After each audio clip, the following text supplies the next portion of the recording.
ada seorang khalifah namanya Abdul Hamid. Abdul Hamid ini adalah seorang khalifah dianggap sebagai the last caliph.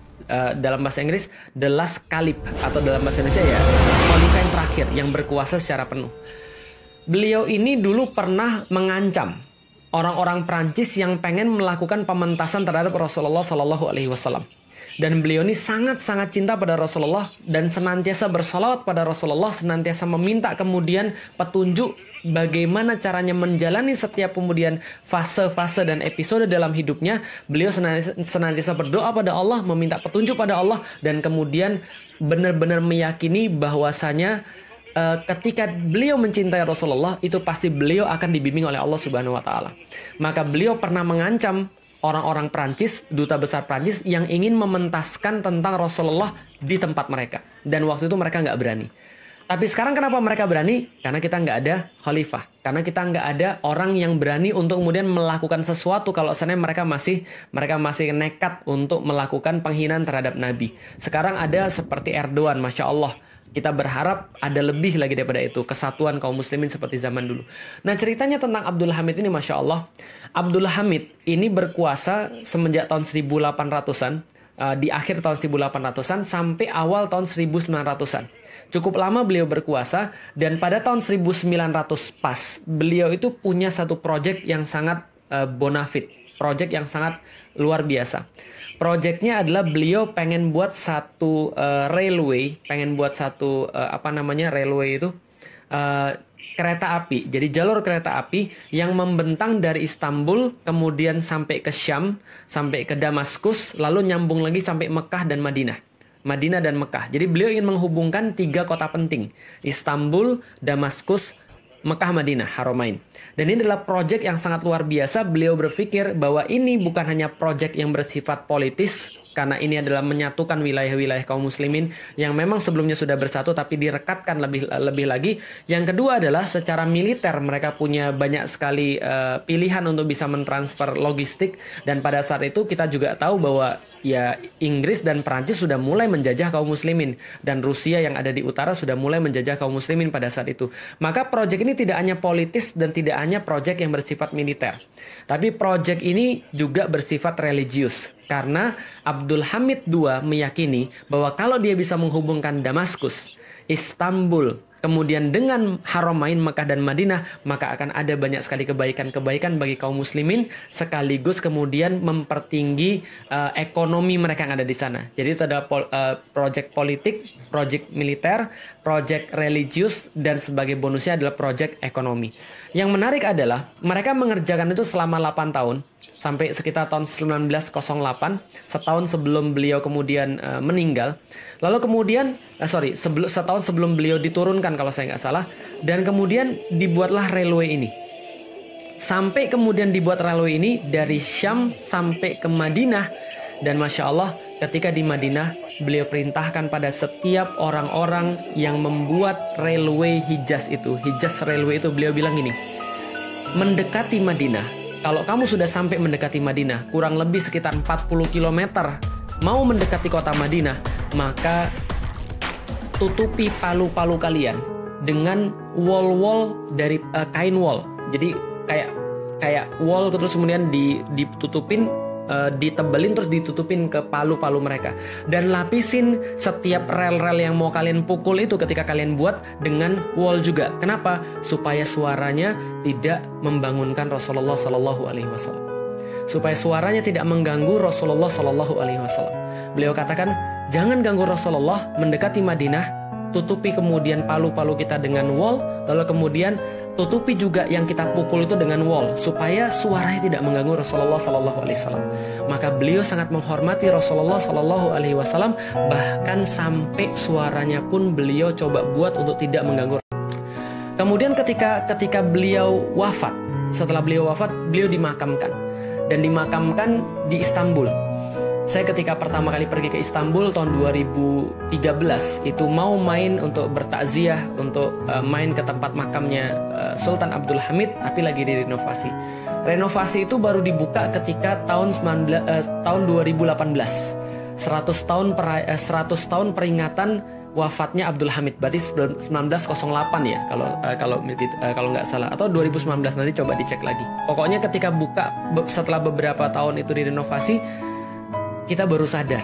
Apa yang kita baru sadar? Ternyata kalau antum pergi ke Istanbul suatu saat nanti, amin mudah-mudahan, antum akan menemukan ada tramway namanya T1, tramway warna biru, tramway T1. Tramway T1 itu membelah Konstantinopel, membelah Istanbul dari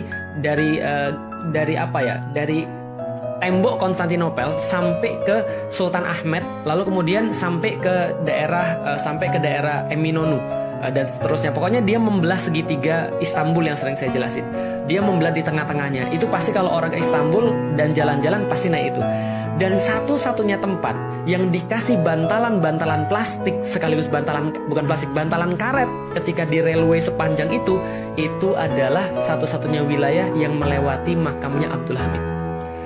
Jadi sepanjang itu gitu kan ya, sekitar 8 km membelah tengah-tengah kota itu yang satu-satunya dikasih karet itu adalah di depan makamnya Abdul Hamid. Kenapa? Karena kemudian seolah-olah rakyat Turki ingin berkata kepada dunia, sebagaimana Abdul Hamid memuliakan Rasulullah Sallallahu Alaihi Wasallam, maka begitulah kami mencoba untuk memuliakan Abdul Hamid. Masya Allah, saya pikir ini adalah sebuah kepastian, ini adalah sebuah formula, ini adalah sebuah rumus bagi kaum muslimin. Apa rumusnya? Kalau Anda pengen dimuliakan oleh manusia, maka Anda harus memuliakan manusia yang paling mulia, yaitu adalah Rasulullah Sallallahu Alaihi Wasallam. Kalau kita benar-benar memuliakan Rasulullah Sallallahu Alaihi Wasallam, maka tidak mungkin manusia tidak memuliakan kita. Kenapa? Karena yang mendoakan orang-orang yang memuliakan Rasulullah Sallallahu Alaihi Wasallam adalah seluruh penduduk langit. Penduduk langit mendoakan setiap orang yang memuliakan Rasulullah. Begitu kemudian mereka ngefansnya sama Rasulullah, begitu mereka cintanya pada Rasulullah, maka penduduk langit akan mendoakan siapapun yang memuliakan orang yang mereka muliakan. Penduduk langit akan mencintai siapapun yang mereka cintai adalah Rasulullah Sallallahu Alaihi Wasallam, dan penduduk langit akan membenci dan akan mendoakan buruk, akan melaknat siapapun orang-orang yang menghina Rasulullah Sallallahu Alaihi Wasallam. Maka sebagaimana Abdul Hamid memuliakan Rasulullah, maka penduduk Turki sekarang memuliakan Abdul Hamid. Mereka bilang, jangan biarkan tramway itu ketika melewati makam Abdul Hamid, lantas tramway itu mengganggu kemudian istirahatnya Abdul Hamid. Kenapa? Karena Abdul Hamid sudah memuliakan Rasulullah dengan menjaga agar tidak membuat bunyi-bunyian yang kencang, bunyi-bunyian yang berisik ketika itu mengkhawatirkan untuk mengganggu Rasulullah Sallallahu Alaihi Wasallam. Apa yang bisa kita ambil teman-teman sekalian? Itu adalah kesimpulannya. Muliakan Rasulullah Sallallahu Alaihi Wasallam. Kenapa? Karena itu adalah bagian daripada akidah kita. Kita udah jelasin dari awal. Tapi bonusnya bagi Anda adalah Allah akan menyayangi Anda, yuhibbukumullah wa yaghfir lakum dzunubakum, dan akan menghapuskan dosa-dosa Anda.